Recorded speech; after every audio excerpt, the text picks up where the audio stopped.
am in the beautiful city of Raleigh. I'm glad to be here, but it's a beautiful day, and I would love to entertain any questions you guys may have right now. That sounds like a recruiting pitch that you've made some phone calls. No, not a recruiting pitch, but it's beautiful outside. You know that. Look at you guys. Everybody dressed nice. Nobody has coats on or anything. Overdressed right now.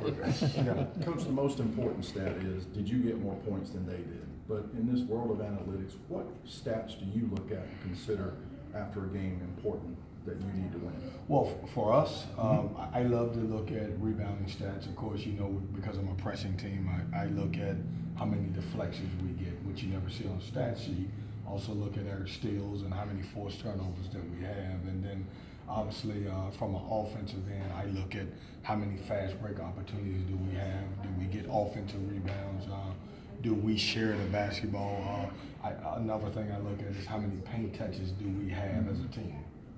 LeVar gets back in against Syracuse. What did you see from him in that game, and what do you need to see from him going forward? Well, we needed him. When you're a freshman, you got to come in and you got to figure out where you fit in.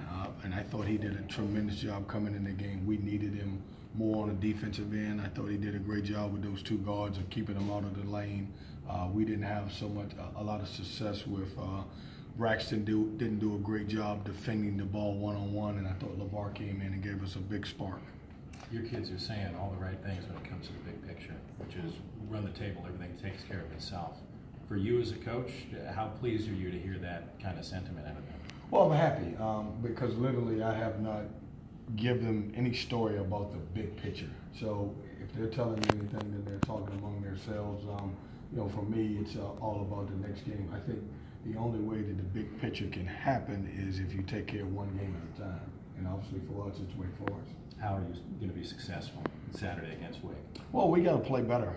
You know, I've watched the tape where we played them here, I would say a little over a month ago, and it was a one possession game with about a minute and a half to go in the game. And I didn't think we played well. I thought we had too many breakdowns. We're a much better team than we were then, but that being said, I think they are too. They're coming off a big win versus Georgia Tech, and you know, Moore's playing unbelievable basketball, so it's a different team on their home floor. How do you feel like you're better now than you were a month ago? Well, I think we're better as a group. You know, if you look at that, that was when Markel was just getting back into the mix of it. We're starting to share the basketball. I think our roles are starting to be more defined. I think our guys are playing together. We have a little bit more confidence in that time. But surely that doesn't all equal until you necessarily having a win. You still have to play the game on the floor. Speaking of Markel, he had a big shot for you the other night. Is he back, all the way back, you think, after missing some time, or what did that do for him, you think, going forward here? Well, I hope he's not all the way back. I hope he can score, like, come on and get 40 points for us. It's a big shot for him with a guy who loves to pass first. But if you look at him, he's made some of those shots in our games at the end of the game. I go back to one in particular when we were at Carolina in regulation. You know, he made a great move and got a great layup to take the lead before they came down and got to the free throw line. He hit a huge three. You know, he stepped into it, a shot that I want him to look for a little bit more. Typically, he would pass that shot and sometimes to a fault, but I thought he did a great job of making that shot. And he makes his go. He's getting better. He understands. I thought he reverted back a little bit at the Carolina game here where he got in the air a couple times, got stuck, and you know, made 5 uncharacteristic turnovers, but other than that, he's playing good basketball.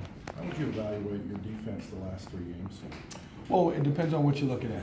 For me, I could take it some good and some bad.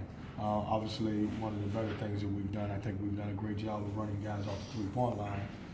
Our steals and forced turnovers are there. I don't think we've guarded the ball individually well enough. In order to be able to help as a team, you got to be able to guard and not get blown by to be able to get some help, and I think we've given up too many blow-bys. So that's one of the things that I want us to concentrate on, being better individual defenders, and then I think we can allow ourselves to get some help from our teammates.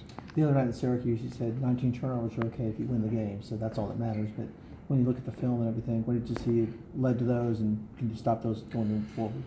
It's just tough. I mean, you know, when you play against, you know, Syracuse and Virginia, their style on defense causes turnovers, and that's why they're one of the top teams in our conference as far as turning the ball over. But I thought we turned it over against our length.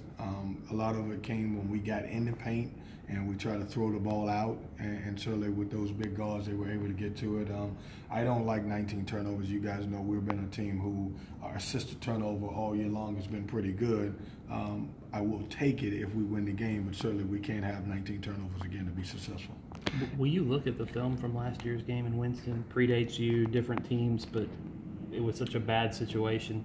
I won't. I mean, I didn't look at the film when we as a team lost to Carolina at Carolina by 51. It's a different team. It's different players, different philosophies. You know, I've just concentrated on the games that this Wake Forest team have played in the game that we played them already. Everyone likes to talk about kind of going against Carolina and Duke. One big rivalry in the ACC and here on Tobacco Road especially that kind of gets overlooked is NC State and Wake Forest. How much are you looking forward to your first trip to Wake? Well, I don't look forward to any trips to any of these venues, man. They're always tough. But I look forward to the opportunity to playing against Wake. Wake's a great team. You know, everybody, we talk about rivalries. I think a rivalry is proximity, a lot of it. When you look at Duke and Carolina and Wake Forest, because of the proximity of where all schools are, it is a rivalry in that sense. But, you know, once again, I don't think our kids pay as much attention to rivalry games as we do as adults and as coaches do. When you look at all of these games you got coming up here, I know you look at them one at a time, but you know, you're staying out of that bottom six, which you wanted to avoid. So just talk about the importance of all of these games, you know, coming down the stretch here. Well, every team I looked at, and I was in my staff meeting, I told the coaches, every team has 5 or 6 games left. And every team in the conference, we're all saying the same thing, how important these 5, 6 games are. And for us, it is. It's important for everybody. It's important for you to finish strong. It's important for you to finish with a great seeding for the ACC tournament. It's important for confidence going into if you have the opportunity to play in postseason. You guys had That's a some lot for Torn during this year, playing multiple positions, multiple responsibilities. How do you kind of see him embrace that, and how did you kind of get his confidence to the point where he could do the things that he's been showing? Well, I think he's embraced it well, at least away from me. He hasn't said anything, but when you look at him, I think his numbers are great. You know, with kids today, if you can show them where they can score and they've got positive numbers, I think they embrace whatever position that you put him in. But he's playing with a lot of confidence. He is that new level of forward that you see, and I like to call it a hybrid forward. I think everybody, every team in the country pretty much has a guy who can, you know, where if you have to play with a smaller forward at the power forward position, you can put that guy in. And for us, it's TD, and he's played this role well. Does the experience when you come off a game like Arizona or Duke or Clemson, these big wins, North Carolina, does that help you when you're having a game? You're coming off the Syracuse game where you had a big emotional win on the road and handling that success. I mean, do those things earlier in the year help you now, you think? Well, I hope so. You know, we played obviously in the battle for Atlantis to have the opportunity to be able to play against some of those teams that will help you. I would say every game that we won, which we won 17 games so far, it helps build confidence. And in order to be a successful team, you got to play with some confidence. So we hope that, you know, all of the games that we've been successful in, and even some of the games that we lost, we've learned from our mistakes, and it'll help us win games moving forward. I guess more specifically the idea of handling prosperity when you're coming off a positive moment as opposed to bouncing back from a loss. Yeah, I think the game that helped us more than any other game as far as handling any type of struggles or situation was probably the Pitt game. You know, going on the road, playing against Pitt, I think we got down 15 points and we were able to come back and win. I thought that game right there meant more to us as far as knowing and believing in our system and knowing that we could win any type of game even if we were down. Thanks, Matt.